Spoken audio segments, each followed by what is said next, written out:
Good morning, everybody.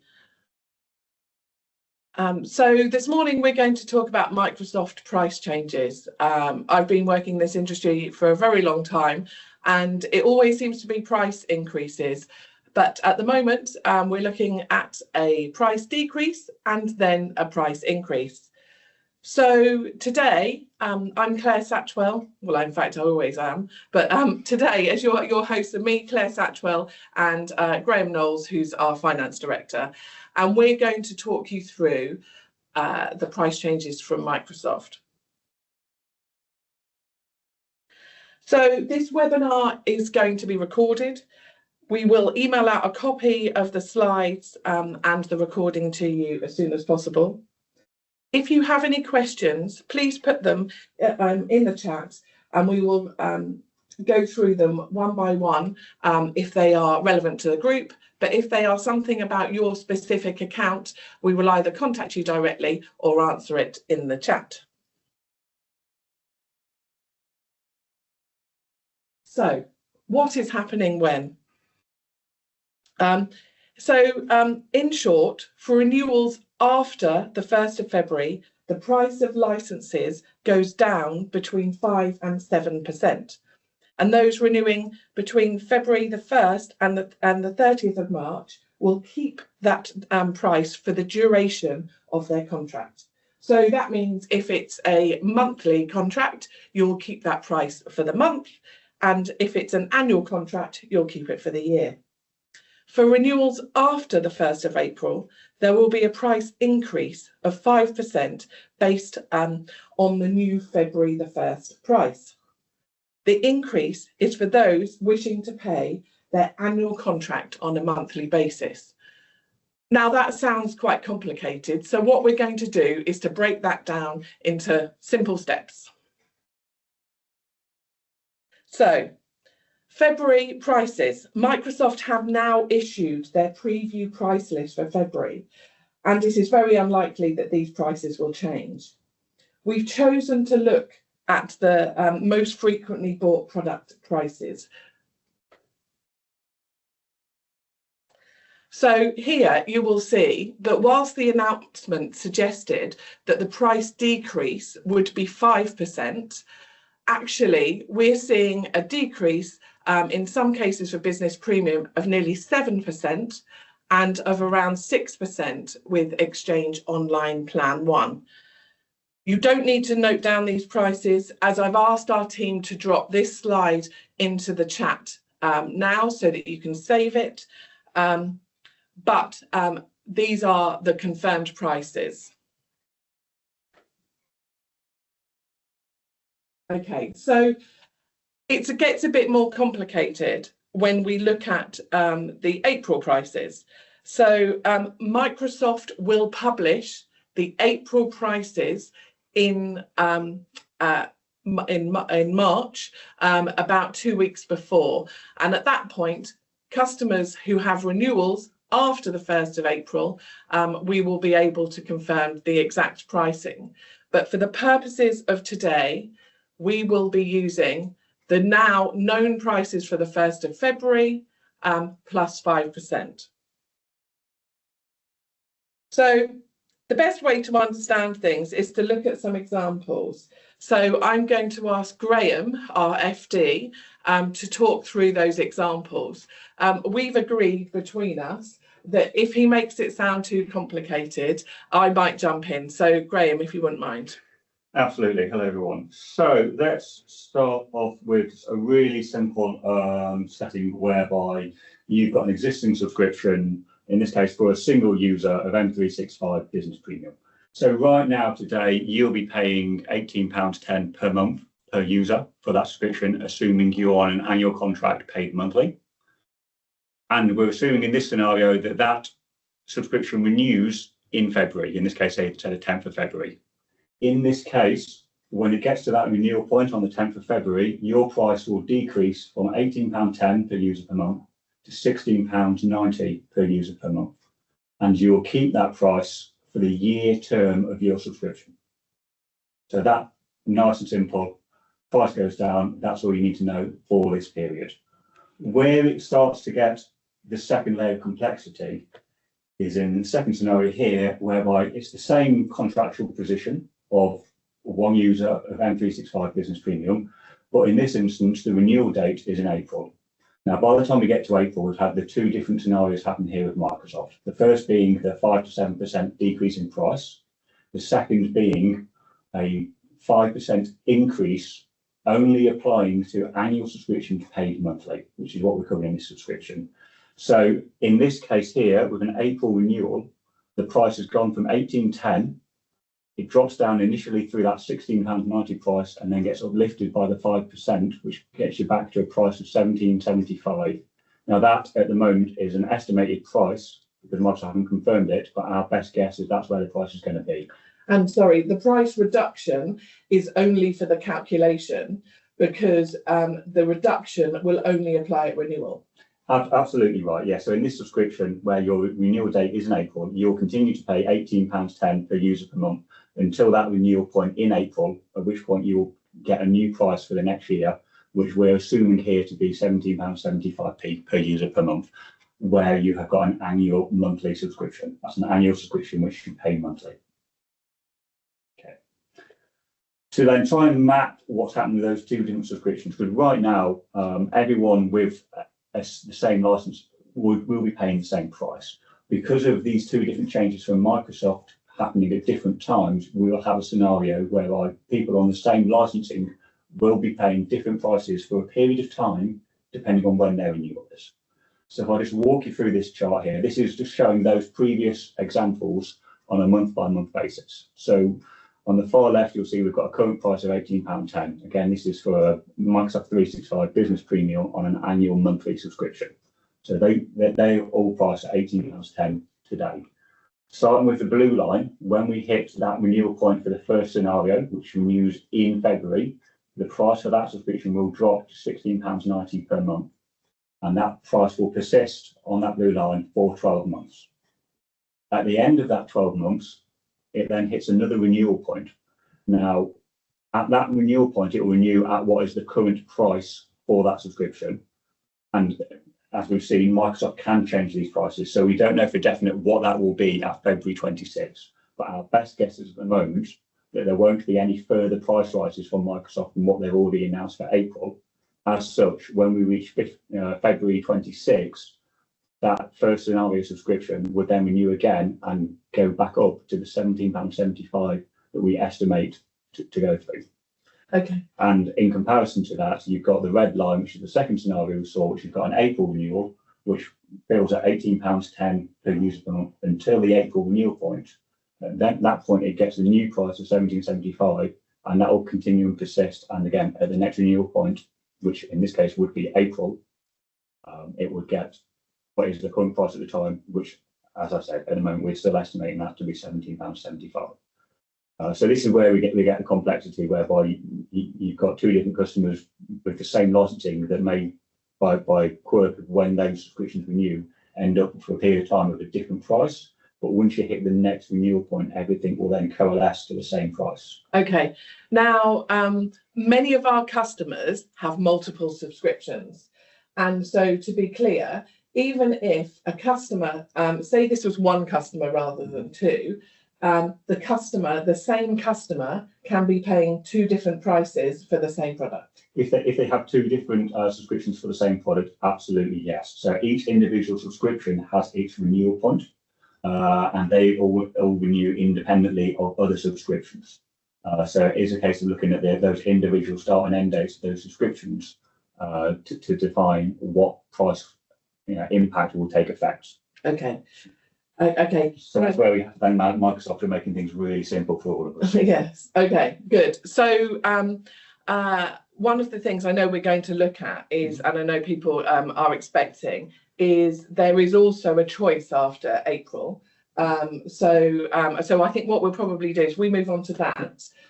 So yeah, so this is just to sort of cover off in general where those differences in price are today from Microsoft based on term and commitment. So right now, annual subscriptions paid monthly and annual subscriptions paid annually effectively work out at the same price. It's just depending on whether you're paying that money all up front or on a monthly basis. And then the contrast to that is monthly subscriptions paid monthly, which are 20% higher in total cost. This change from April effectively for the first time introduced a difference in price from Microsoft for annual contracts, depending on whether you're paying on a monthly basis or an annual basis. So effectively, this extra 5% price rise we've talked about from April only affects annual contracts paid monthly. It does not affect annual contracts paid annually. So if you're currently paid annually, you won't see the second price. It also then gives you this choice for subscriptions renewing from April that if you want to avoid this extra price rise, you could change your subscription from an annual subscription paid monthly into an annual subscription paid annually.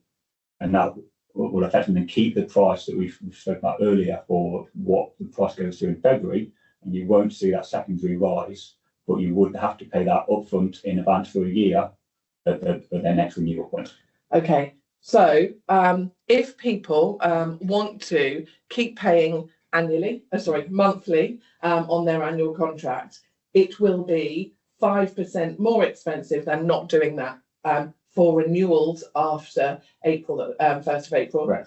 However, if someone has renewed between the 1st of February and the 30th of March, that won't affect them until next year. That won't affect them until their next renewal point in 2026, at which point, again, then they still have that choice. If they wanted to move to an annual subscription paid annually, they, of course, have that ability to do so if they want to avoid that price. So that's for each individual company to decide what price they put on their ability to spread that money over the 12-month term of the contract. Okay. So Microsoft have done this for two different reasons. So the price reduction, for want of a better word, is because of FX rates. So Microsoft came out 2 or 3 years ago and said they would be adjusting prices so that globally people are paying the same amount based on the economy. Absolutely right. So Microsoft's intention is for global prices to be pegged to the US dollar price. So therefore, what you pay in each country is aligned with the dollar pricing. And as Claire said, around, I think it was 3 years or so now, there was a currency price rise in the UK of around 9%. At that stage, they said they would reserve the option to change prices every 6 months based on currency changes. And they've made no changes since then for 3 years until now, at which point it's been dropping down by the 5 to 7%. So Microsoft continues to keep that right within their contracts to change based on currency every 6 months. However, I don't see it being something that they're going to use on a regular basis, just because of the sheer amount of time and effort involved for everyone in the chain to affect those price rises. So it's still an option that they might try and change again through FX changes, but I don't foresee that being anytime immediately soon, just because of past history where they've waited 3 years in between the previous changes. Okay. So one of the other things that we haven't really talked about is monthly, and so we call it monthly, but essentially that is a monthly contract that renews every month. So it might be that some of our customers who keep a small amount of licenses on a paid on a monthly basis on a monthly contract might want to review this, because actually with it being 5% with the 5% increase on paying monthly, what difference does that make? So because a lot of people go on the monthly contracts because maybe they're seasonal business, but now because of this change, what does that mean for customers?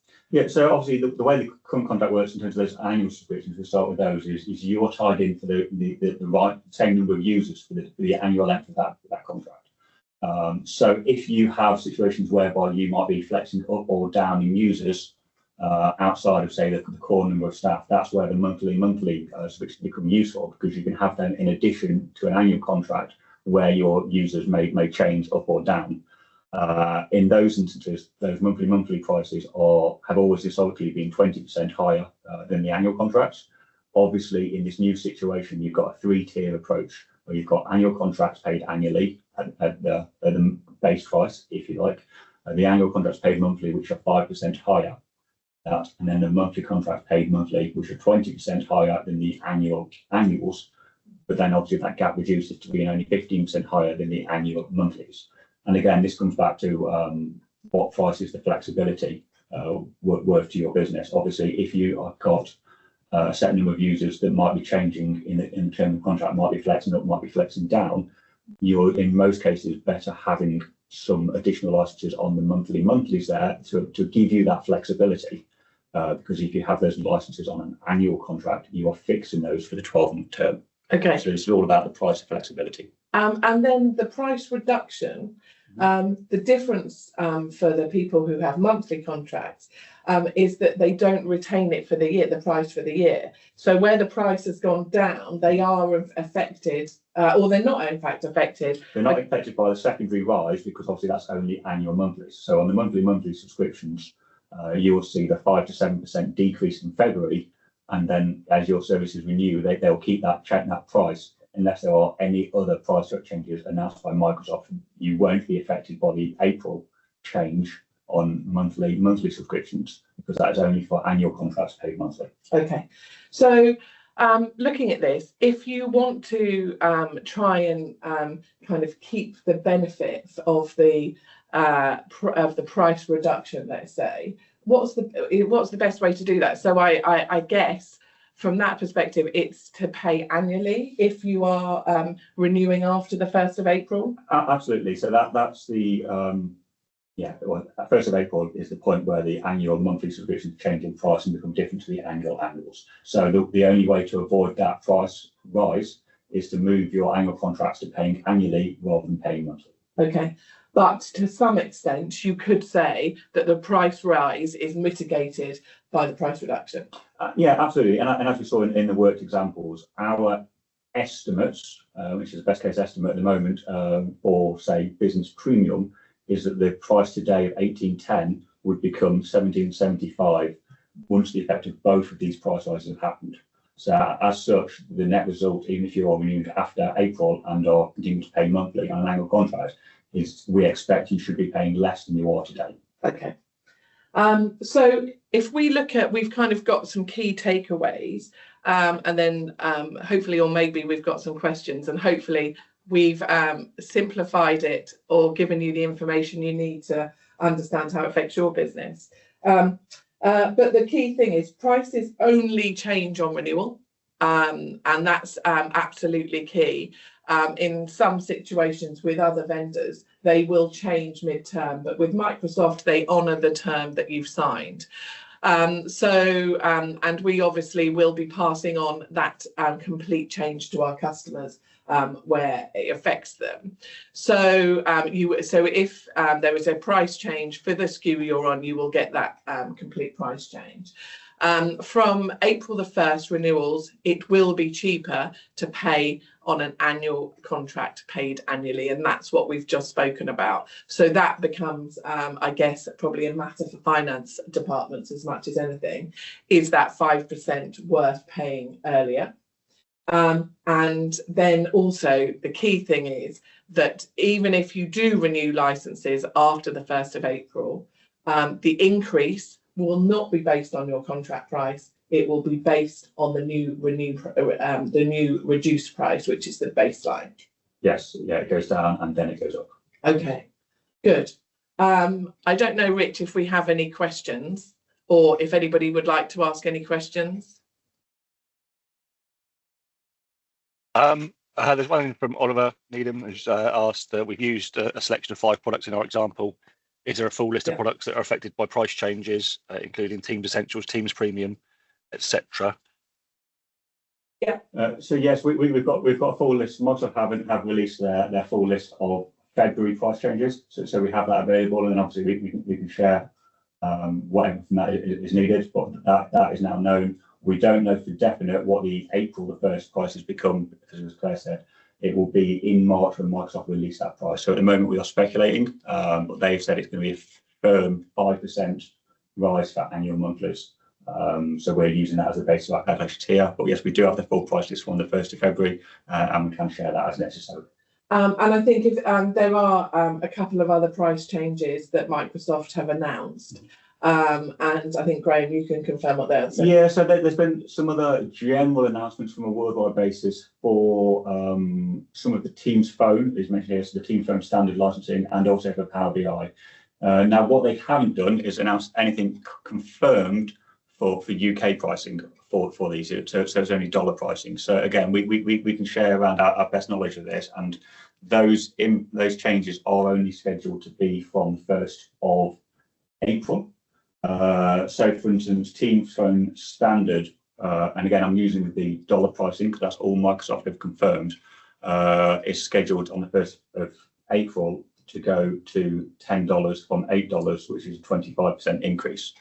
Now, in the UK scenario, we're expecting that percentage increase to take effect, but we'll also expect to see the 5% to 7% decrease for the currency translations in February. So, for instance, with Teams Phone Standard, where that is currently priced at about £6.60 per license, the effect of the February change, we expect that to move to around £6.20, but then the April general price rise they've announced separately, we'll expect that to then bounce up to £7.75. So that's one of the rare instances whereby, because of a separate general increase, that is going to be more expensive. And it's a similar situation with Power BI Pro licensing as well. And again, we can, for anyone thinks they might be affected by these, get in contact with us and we can make sure we give you, the full details on that as it pertains to your state of licenses. Yeah, and there's something that we looked at the kind of portfolio of licenses that people have in it. They tend to affect a small subsection, and so we think it's better to have like really detailed conversations with people who have those licenses, so that they can ask lots of different questions about it. A lot of people renew at this time of year, and the reason why a lot of people renew at this time of year is because this is when the NCE, the new commerce experience, was brought in. So a lot of people will be wanting to adjust the quantity of their licenses. You can do that, and if you don't have an account manager and you don't have someone to contact directly, then just send an email to hello@cobweb.com and we'll get back to you really quickly. I can see actually that we've got a question here, which is who can I contact at Cobweb regarding checking my subscriptions and potentially changing them. So if you start off with hello@cobweb.com, and we'll come back to you same day. And then we'll better we'll look at that for you. The cut-off time for changing monthly to annual, for example, to take advantage of new prices depends on your actual subscription date. So I would suggest that we have a conversation with you, and then we can actually work out what you can do based on when your different subscriptions renew. Yeah, and it's a general rule of thumb. It's all about making sure you put an order into the system to take effect at the date of your renewal point. So effectively, you need to have that request in, and we need to log that request into the systems before the next renewal point on your contract. And one of the things to bear in mind is that because we have a 30-day notice period, part of the reason why we have that is to give you enough time to make those changes. So you may have already gone past and received an email to say that we've started the renewal process, and that's because we have to go through and confirm those numbers with Microsoft. So if you do want to make any changes, or you want to find out if there is a better way to license your estate, we've got some people, for example, that are actually downgrading from E3 to Business Premium so that they can add a managed service and not actually pay more. We've got all different things that people are doing. So again, if you don't have a named contact with us, then hello@cobweb.com, and we'll come straight back to you and be able to give you the answers that you need that's specific to your business. There isn't a common situation, there's a common theme. But individual businesses use licenses very differently, and that's why we like to try and deal with individual customers on an individual basis. We've got a few more questions in the Q&A. So Gail's asked, does that mean that if our annual subscription renewed in November 2024, the price changes will only apply when we renew in November 2025? Is that correct? Absolutely right, yes. At the point of renewal, that price is fixed for the term of that subscription. So if they renewed in November, the price you're paying today will be the price you pay until the next November renewal point. Yeah, and that means that the price will have by that point gone down And then you'll still have the post 1st of April option of saving the 5% by paying annually in advance. So you'll still have that opportunity. So anything post April with no other known price changes will be applicable to you. I think that answers your question as well, Richard, around would it be beneficial to switch to annual payment in October? Absolutely. It would mean you keep the price decrease from February. If we renew... Sorry, just 1 second. So that's where again comes back to individual businesses. If cash flow is more important, stay on the monthly, and you know that's something I guess you'll be able to decide for your individual business. And for some people, paying monthly is just a better thing, and it's worth the 5% premium, as it were. But for some people, saving 5% could make a significant difference. If we renew in February 25 at the lower price, and then in June add an extra license to the subscription, is this added at the lower price or the April price? So as long as it's in the existing subscription, you'll continue to get the February price point. I say that because there are sometimes instances where people will accidentally purchase a second subscription. If you were to purchase a new subscription for the same product, you would then get the new price at the time at the higher price. So it's just making sure that when you're adding users, you're adding an extra user to the existing subscription, in which case you'd keep the February price. Okay, excellent. That's all the questions we've had in the chat and Q&A. Okay, so as I say, I go back hello@cobweb.com, and so I think the most important thing is if you could then walk away from this thinking, I wish I'd asked this, just no question is a silly question. Microsoft have made this harder than I think they have ever made it to understand. So please just fire away with any questions that you've got and we'll come straight back to you. Thank you, everybody. Thank you.